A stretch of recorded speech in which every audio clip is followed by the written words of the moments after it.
There we go.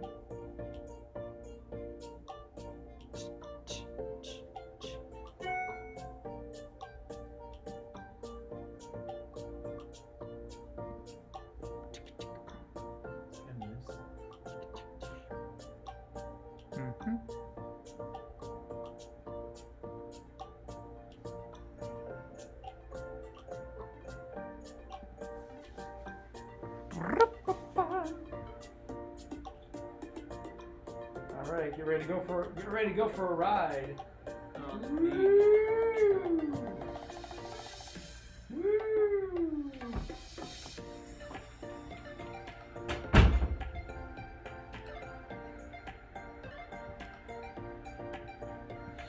That was fun.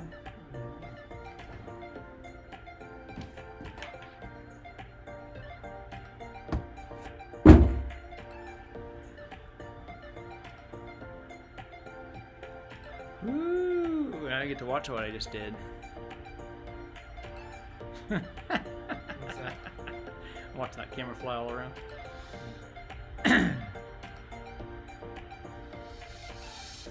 Oh, but now you're not in the shot. I'm moving. Oh, I'm moving.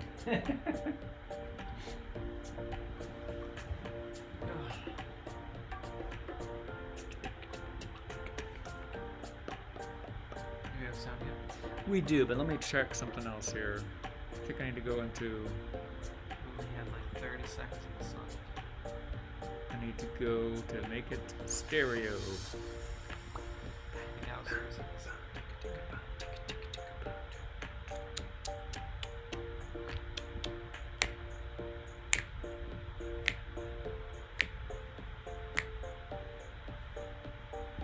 I was gonna grab a little bit of visual aid. Hey, there's my jacket. Hello, everybody. Welcome. Hello. I don't know. Hello there. How's everyone doing? I didn't know Father Kent was starting. Here we go. Hello there. How's everyone doing today? I'm glad to see you all. Oh, maybe we haven't started yet. Nice.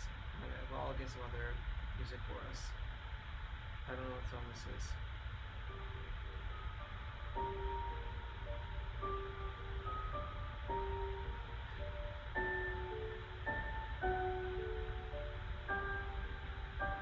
This is creepy. Yeah, it's very creepy. I feel like I'm about to be part of a horror film. It's like Silent Night in a minor key. Oh.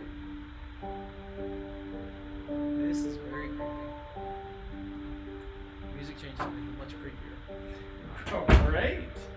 Welcome to the creepy episode. We're getting into the fall, I guess. So Right? It's almost Halloween. it's almost Halloween. If you hear this, it's like Silent Night in a minor key.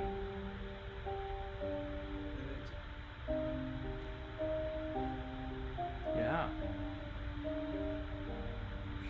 It's very creepy. I hope everybody's enjoying our creepy music today. Oh my. Very good.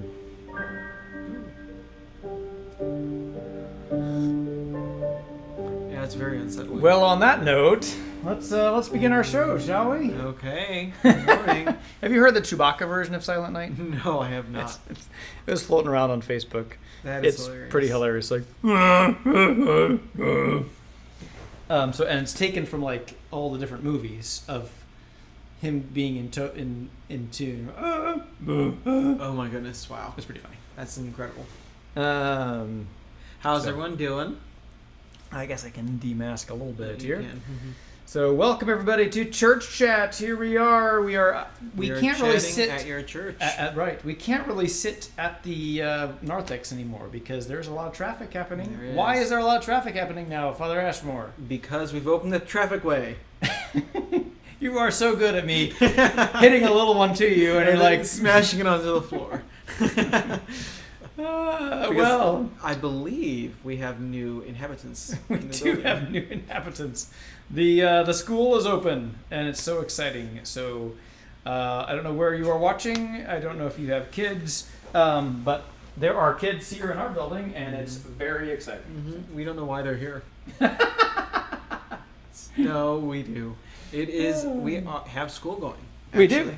We've had school since Monday, We have, and yesterday and Monday were half days. Right. Today is the first full day of school, which is a so big day, It is a big day. because it means it's lunch. There's lunch being served. That's a good point. Yeah. Mhm. So they're all practicing their lunch seating and everything Social to distancing and. practice which table they sit at. And Mhm. I don't know exactly what the plan is. I don't know. I think that only some people are going to. Sorry, I was thinking about our dark music. That's all. I'm not scheming at all. I'm just thinking about a creepy piano music. So, yeah, they.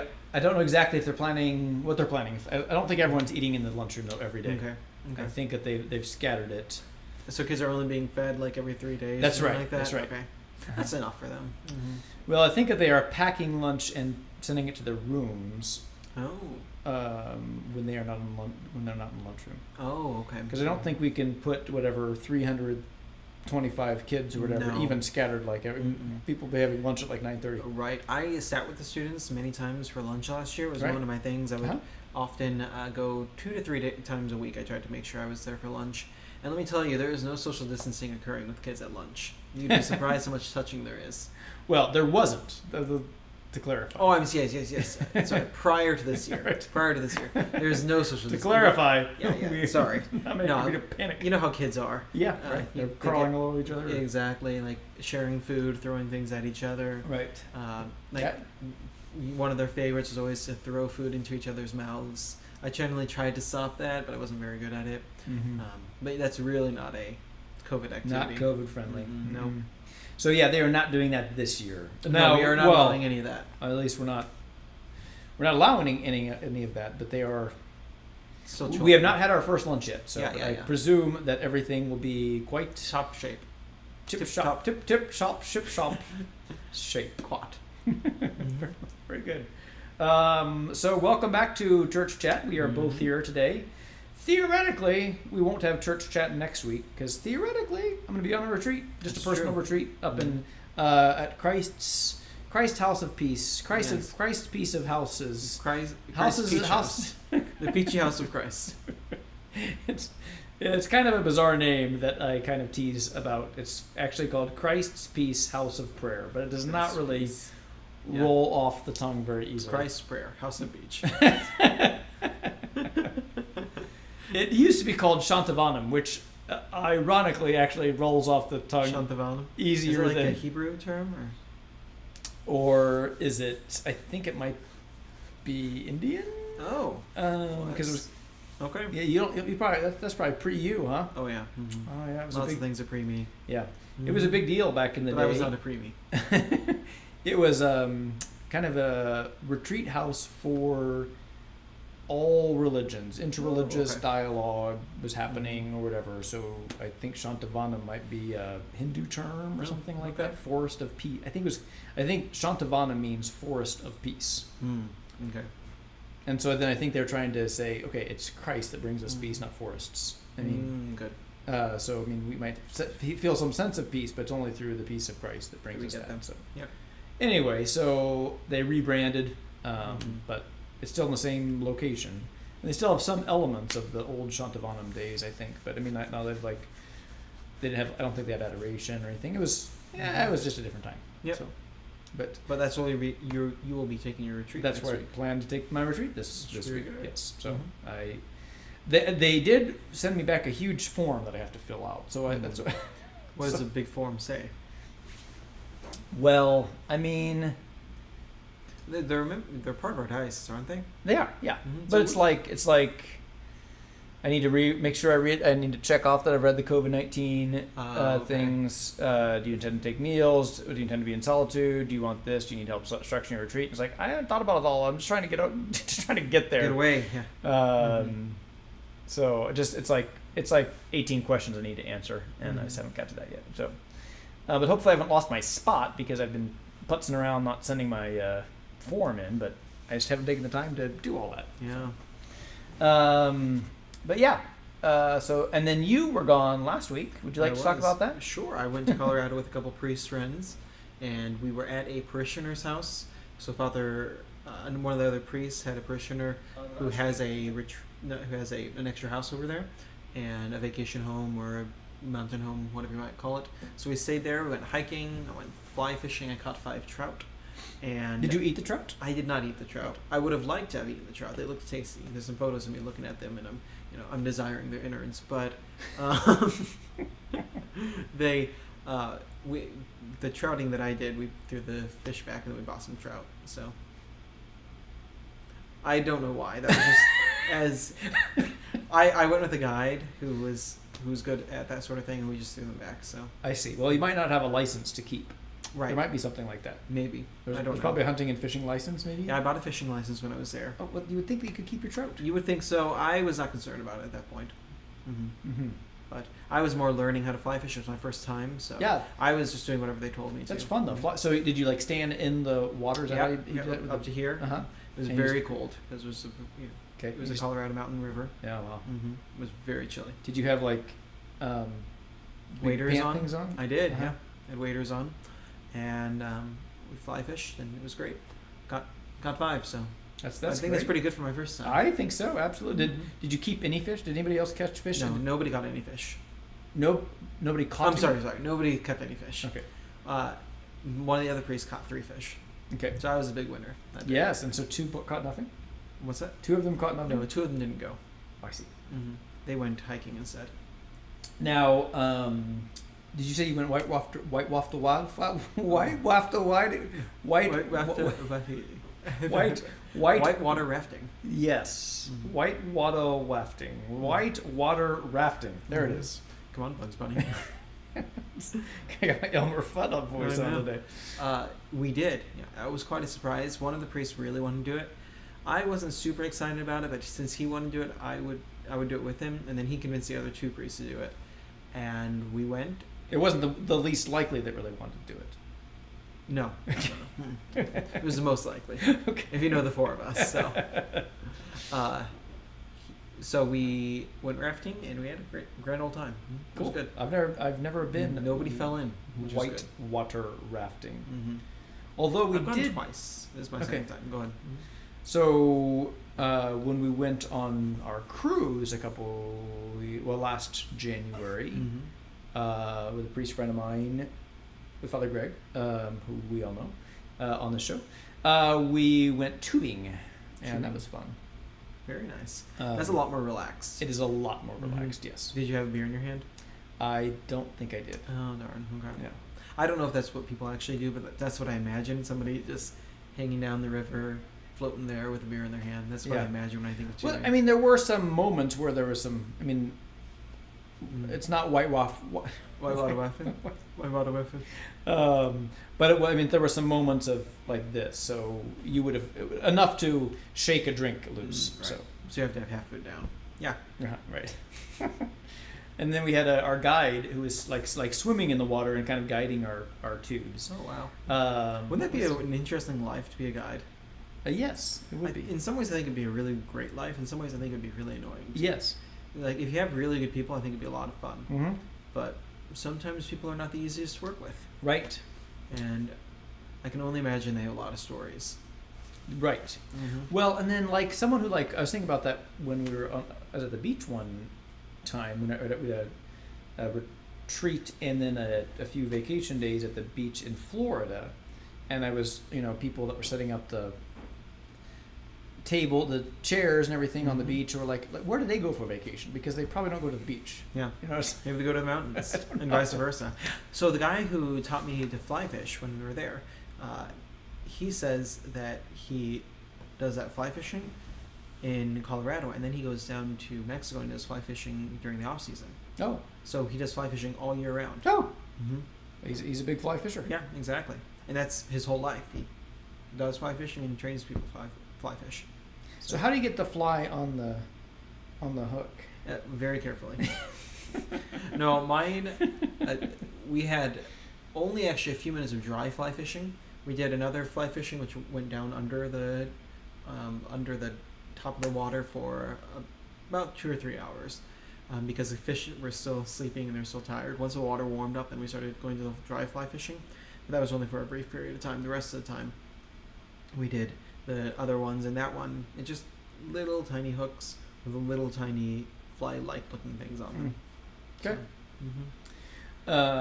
So, was it the two younger of the two of you that were fly fishing? yeah. Okay. Yep. Very good. It sounds like it was a great, relaxing It vacation. was great. I love Colorado. I love hiking. I love fishing. I'm not good at fishing yet. You got 5 trouts. I got 5 trout. So there's some, how would you say, like intrinsic capacity that has not yet been activated.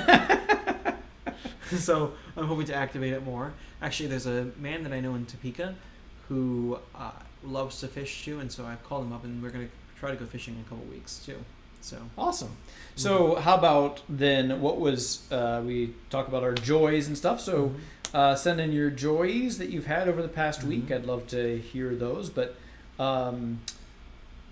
what were there any particular joyful moments then there that stick out with fly fishing? Maybe one of them, but fly fishing would be one of them. We climbed a 12,000-foot mountain at one point. No, we didn't really climb the full 12,000 feet, as you know. We only went up a couple thousand feet, but that one was very, very beautiful. It was Mount Crested Butte. It was gorgeous. We were climbing around the big boulders as we were going up. It was one of those where I don't know how it's actually legal that they can sell us tickets to climb up that mountain, because it seems utterly dangerous. But we did have to sign our life away beforehand, so maybe that's how. But we got some really beautiful pictures with that. We played a lot of cards. I love cards. I don't know if anybody knows that. So we played spades and played a little cribbage. We also played some Settlers of Catan. That was the 3rd time that I played it, and I actually liked it this time. So that was nice. Good. That's good. We played a Zool. That was fun. That one got the nerves going at one point with one of our friends. And I can guess who. So I'm trying to think if there's any other. I really enjoyed the card playing though. That's one of my favorite pastimes. Oh, we should play cribbage. We should. That was the first time I had ever played cribbage. I'd never known how to play before. It still seems kind of random. Oh, grand, but I'm sure I'll get the hang of it eventually. I'll have to see if I can. Yeah, to reteach me. I haven't played for probably 12 years, but I played it a bit back in the day. So it's a fun game. I remember it being. Yeah, cool. So it was a good week. I really enjoyed it. Let's see here. For me, I went to. Was I telling you about that? I went to the ballet. No. I went to the ballet. Nice. How about that? I mean, like a live production of. Wow.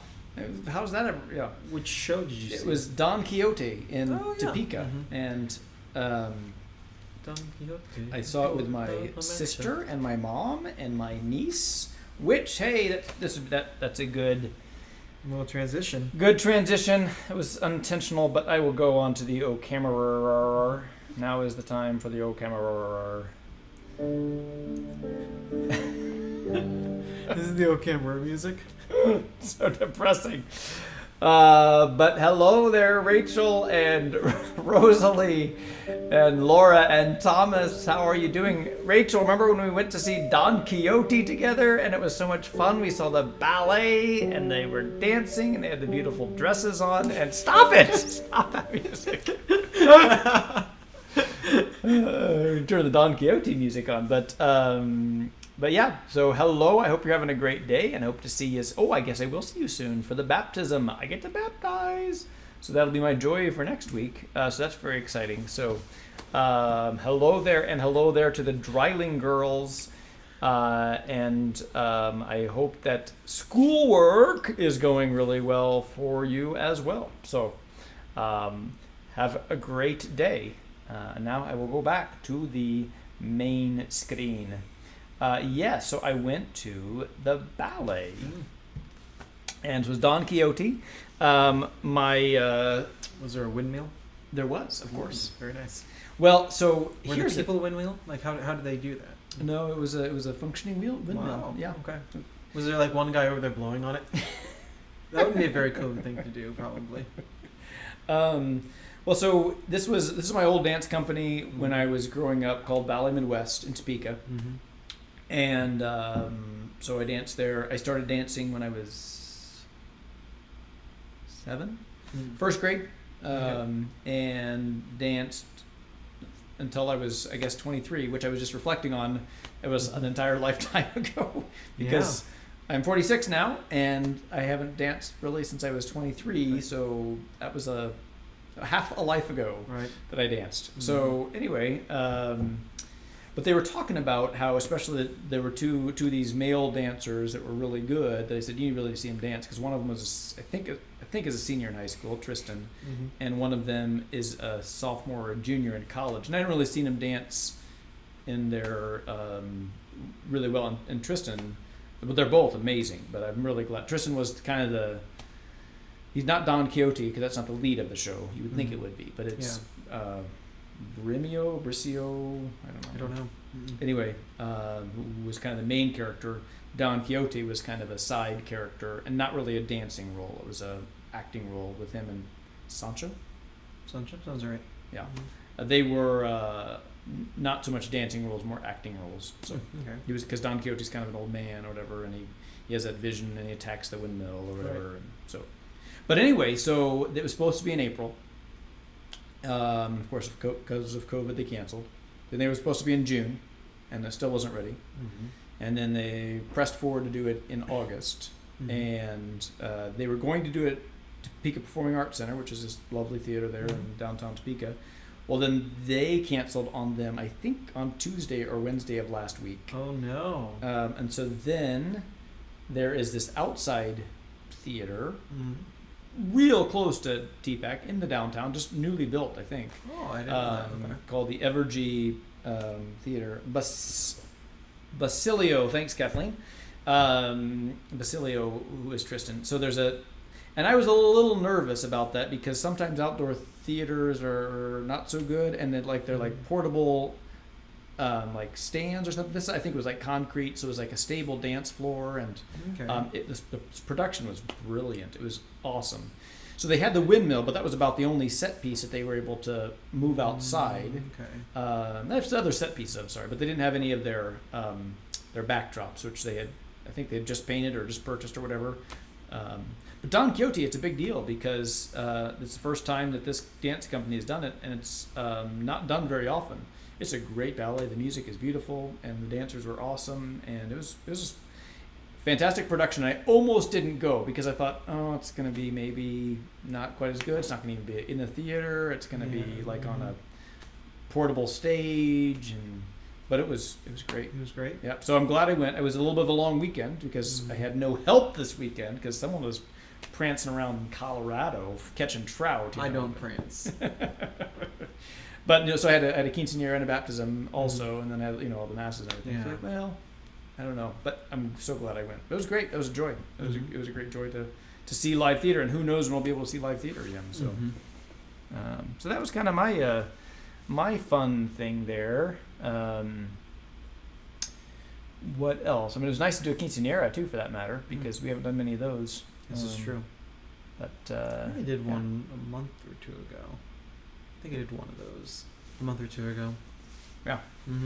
So that is that. What are your joys that you got going on over there? Any fun joys in the Facebook and the YouTube? Hi, Lori. I see you over there on the tube. I don't have the Facebook up. Do you have the Facebook? I do up? have the Facebook up. It's quiet today. Is it quiet? Mm-hmm. Well, they all fell asleep with my sad piano.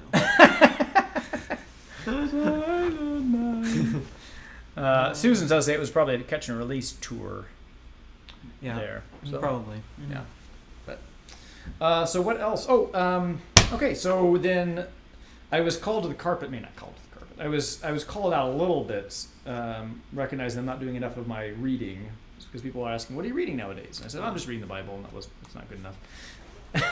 It's the sacred word of God. What can we say?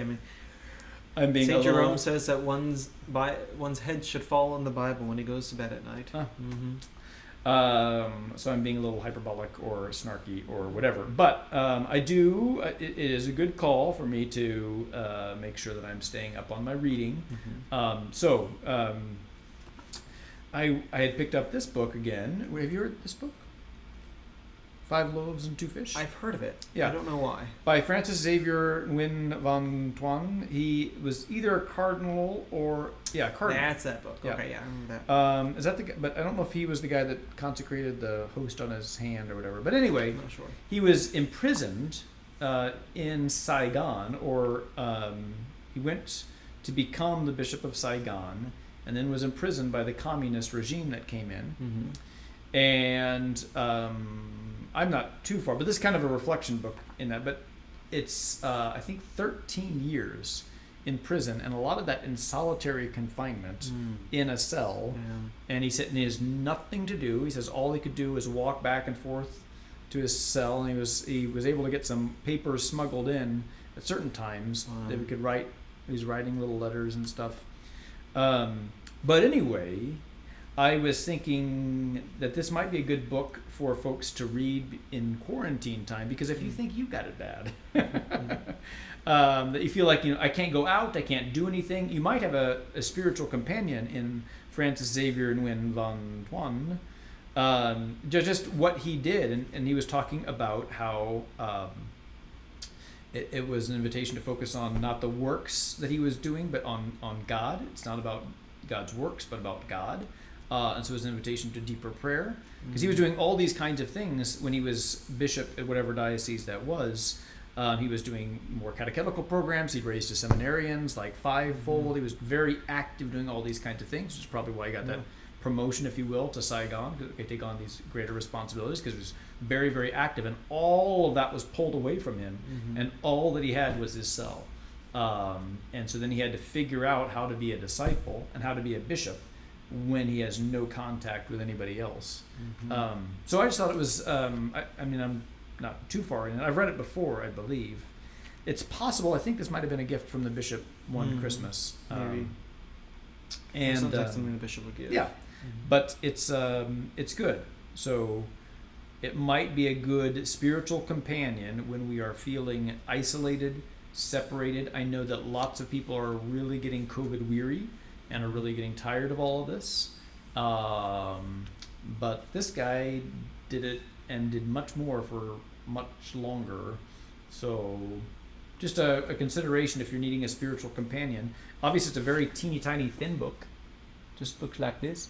But it's called 5 Loaves and 2 Fish. It's probably available on Amazon or whatever. It's by Pauline Books and Media. So anyway, I was prepared for that question today. So what are you reading? I have an answer. There we are. Besides the book of Isaiah, which I'm preparing for my Bible study, I am reading 5 Loaves and 2 Fish.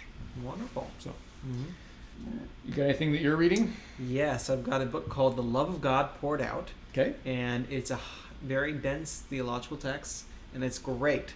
It's about, actually, it's really a fascinating read.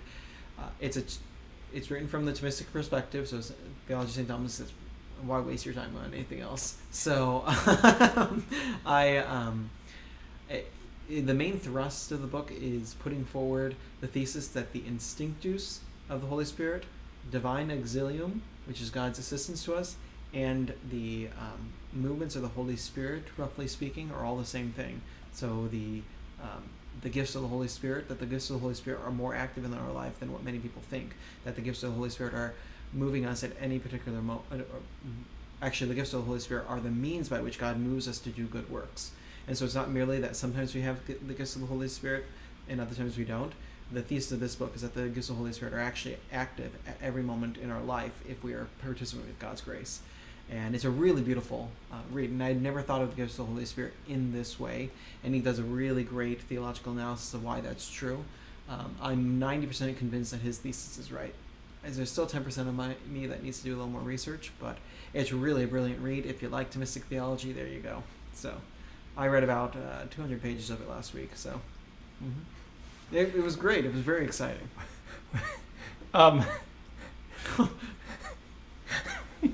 Yes, I think maybe we should have you go first, because sometimes I feel a little bit like, and I'm Junie. What's her name? Denise. Denise. It's terrible. She's inappropriate. But it's a really funny SNL skit that's very inappropriate at times too. So. Well, is it really? She likes to make naughty jokes. Oh, okay. Yeah. I don't remember that part. I just Yeah. remember that all these like beautiful women or whatever, and I'm Denise. And she's got little baby hands. So he's got this high theology, and here's my tiny book. It's a good book though. It looks great. It is good. But I was laughing as was going through my head when you were saying. Well, meanwhile, I'm talking about the Invictus and the Exilius Instinctus. and whatever. Invictus is a word though. Instinctus and exilium. That they're the same thing. So anyway, so what are you? Good, Laura. I'm glad you're here enjoying our banter. So what is everyone else reading? So those are two recommendations you can read. I actually wouldn't recommend this book, and you need a few preparatory books, maybe. Right? No, it's so anyway. No, good. That's good. I mean, that good dense theology is good. Yes, not necessarily recommended reading, but it's good for professionals like we are, even though we don't always seem like it, I suppose. But to stay attentive to theological training. Yeah, So that's good. I'm always surprised at people's response when they find out how much education we've had. Mm-hmm. You've Yeah, had right. you had at least 5 years in seminary. I know. And I had 8 years in seminary, but Right. you also had 4 years studying Right. dance, so that there's some evening out there.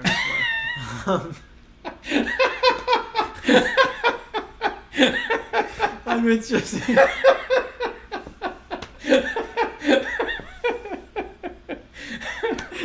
I was trying to be kind. You failed. Sorry. I meant I had 8 years, but 5 years, but you got 4 years doing dance, so that probably evens out. I meant in like a year. So anyway, yeah. Right. I think I knew what you were saying, but I'm sorry. So, anyways, carry on. many times I think people look at what we're doing and they think, well, you just read the Bible all day, or what does it mean to be theologically trained? And it's far more similar to the, I would say, the experience that you might have talking to your doctor and all the training that he's had. Mhm. So you've described it like this before, that in a certain way, what I'm reading right now is the brain surgery, brain science of theology. It's very complex and it takes a long time to get to that point, but that helps to influence everything else. Right. And so some people may look at this and read it and think it's gibberish, but that's because they haven't done all the preparatory steps. They haven't learned all the terminology. They haven't learned the philosophy that's underlying it all. But if we didn't have all that basic stuff, Right. then we could never do the search for God, which we might call theology, the search to understand God in the best way.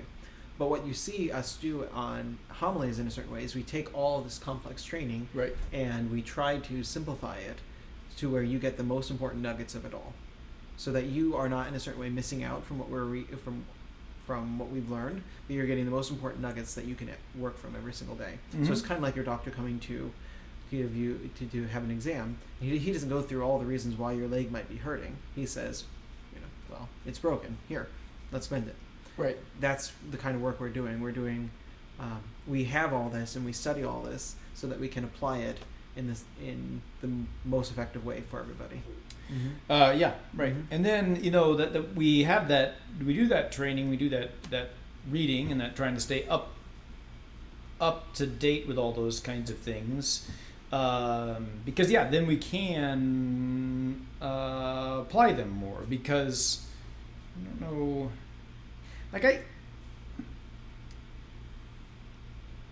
one of the problems I have often with apologetics, or at least when I was first doing apologetics, at first I was really interested in apologetics. How do you respond to someone who's like not Catholic or something? Yeah. Mhm. How do you defend our faith, right? Yeah. The problem is, I think sometimes, is that apologetics is responding to questions without a foundation, and then it doesn't stick because you can't remember how that goes. I remember being in conversations when I was younger, and I was like, "Oh, I read this in this book about someone asking this question about Mary or confession, and so here's the answer that I need to say." But if I'm just trying to remember that answer to that question, then it's always going to be like a copy of a copy, and it's not going to be very good, and it's not going to be very heartfelt or responding to that person. But if you got the behind the scenes stuff, that behind the scenes stuff helps you then to apply to a whole bunch of different things, and you got the foundation to, I don't know where the foundation is up here. You got the foundation that can answer these questions that would come up, and it's more natural, and you can apply it to the particular situation that's at hand. Right.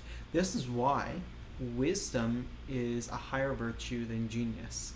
Now, what I'm going to say this is interesting. I got involved in an interesting Twitter conversation the other day, and well, very good. Chasing Joy, Musings on Life in a Bittersweet World. Very good. Okay, wonderful. Father Ed Hayes, he was part of the Shantavanam there. Oh, okay, yeah. And, I've heard his name before. Yeah, big writer back in the day. He passed away 5 or 6 years ago.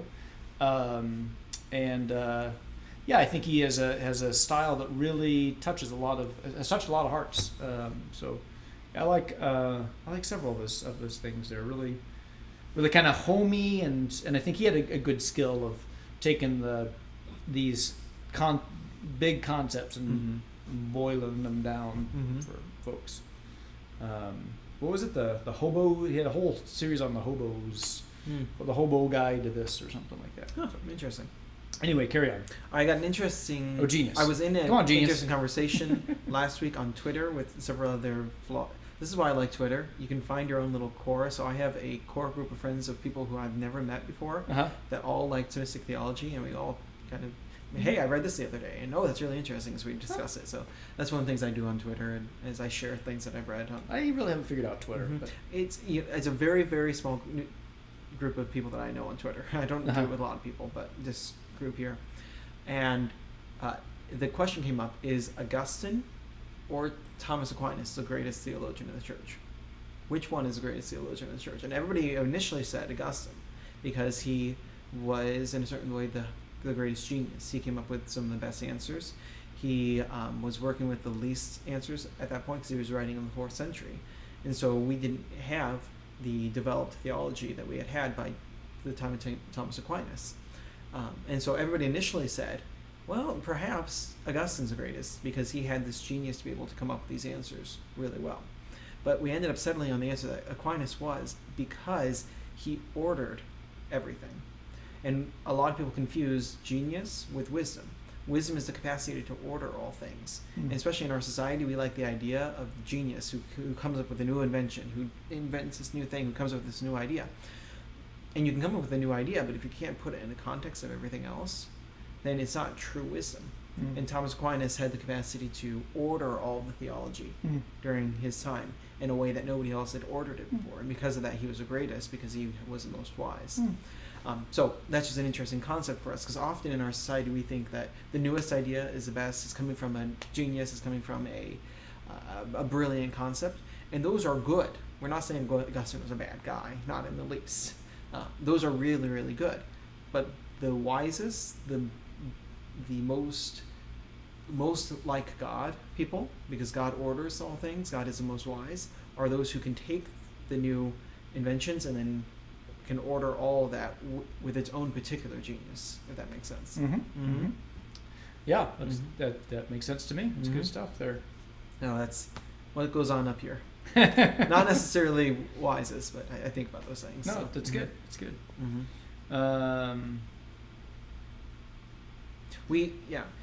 We often think in our society that those who are smartest have the greatest expertise in certain topics. And I would argue that's not actually true. So we take this from like doctors or scientists today to get specialists. A specialist, exactly. To become a brain surgeon, you have to know everything you possibly can know about the brain. But that brain surgeon may know not very much about the foot. Right. Now, that's not necessarily bad. You want your brain surgeon to know everything about the brain. Absolutely. And if he's a very good brain surgeon, I'm sure he knows everything else about the body, too. But we have this idea that those who are the smartest have the greatest specialty in a particular area. You hear about scientists today, and they say, I got my doctorate in astronomy by studying, beetle juices, X-rays between this ray and this region, and it's a very particular knowledge. But we would not say that's actually wisdom. We would say they have a lot of knowledge about one particular area, but wisdom is the capacity to order all things. So those who are most wise are those who understand the whole concept, and they're able to accumulate all knowledge and put them in relation to each other. So those who are the most wise are not necessarily the ones who have the most knowledge in a particular area, but they're the ones that have the capacity to bring all things into unity. And we confuse that often. Right. So we would say then that those that have come up with these great theories, like the theory of relativity, or the theory of evolution, or the theory of gravity, or whatever, that's wisdom, right? It's genius and wisdom, because a theory is as I understand it, is a way of organizing an entire sense of reality. It could be. It would have to. Each one of those are involved in a larger corpus. So I would say that they have a certain natural wisdom. Certainly. Sure. Einstein and Newton had a certain natural wisdom that they were able to do that, to order all those things with. Mm-hmm.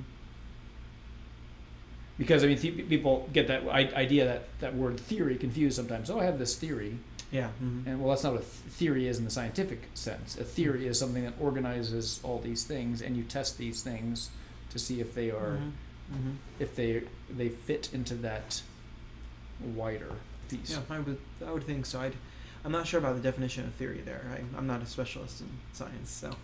Well, yeah, I know. Someone was asked. So something else I was listening to, which is really pretty good. I never really read the Stephen Hawking's Brief History of Time. Oh yeah. Mm-hmm. Which is kind of dumbing down of deep scientific terms. I think Stephen Hawking was very good at that, and that was one of his earlier works too. I think he became more atheistic as time went on. And his early, that was really bestseller or whatever. But it was also just also help. That was part of it, was making sure that people understood the idea of a theory. Okay, interesting. And I think it was also that might have come up also. I was also listening to that book. I have been doing some reading, but mostly audiobooks, I guess. But is it Brant Petrie,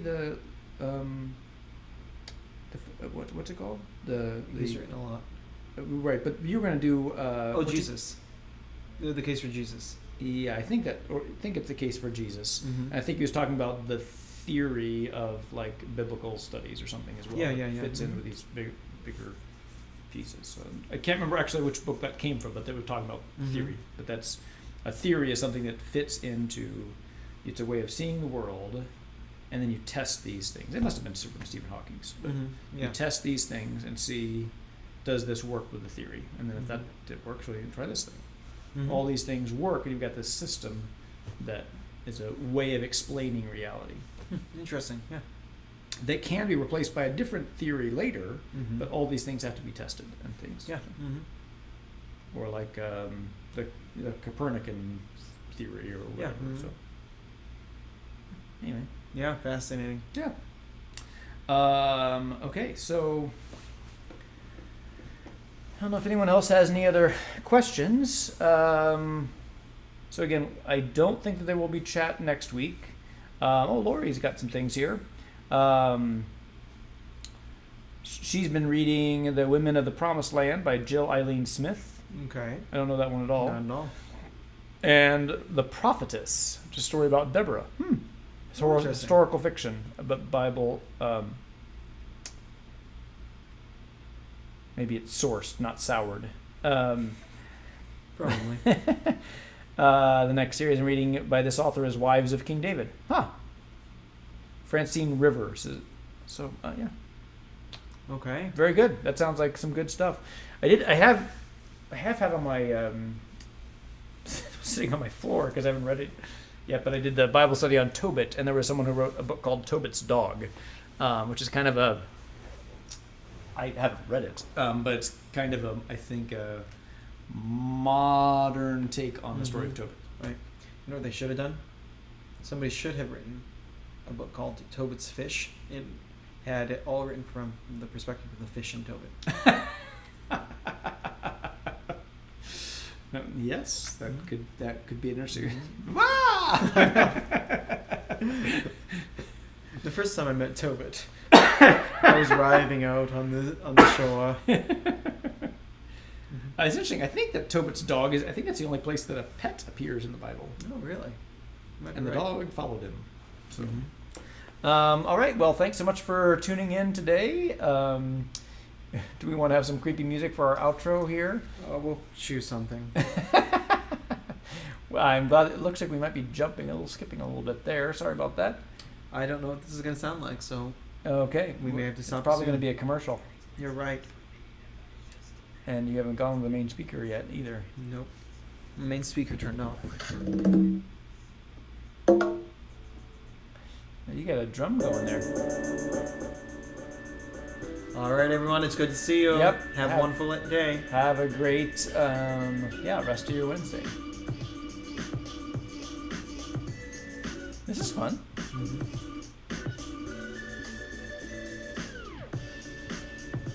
Could be probably a little bit louder though.